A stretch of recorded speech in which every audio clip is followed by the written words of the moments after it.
Eu estava falando sobre o cachorro Duque, mas antes disso, a Dona Maria de Lourdes, uma pessoa, como eu já disse no outro vídeo, muito importante na minha vida. Através dela foi que eu encontrei força e vontade de ler, entendeu? E lendo eu vi que não era o último, não era o primeiro nem o último que acontecia essa tragédia. Ia acontecer com muito mais pessoas. Enfim, eu olhei de uma senhora de seus 60 anos ou mais.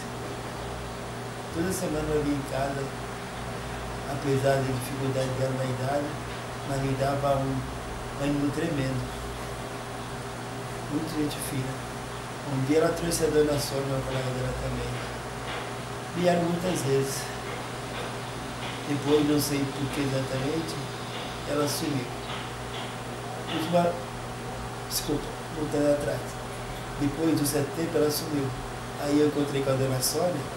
Ela falou que ela estava internada numa casa de repouso em São Paulo, para a gente internar ela. Nessa época ela estava com 70 anos. E lá para cá não vi mais ela, mas como tudo na vida passa, foi uma pessoa que passou na minha vida e veio somar muito para melhor. Que Deus abençoe ela onde ela estiver. E a vida nos ampare.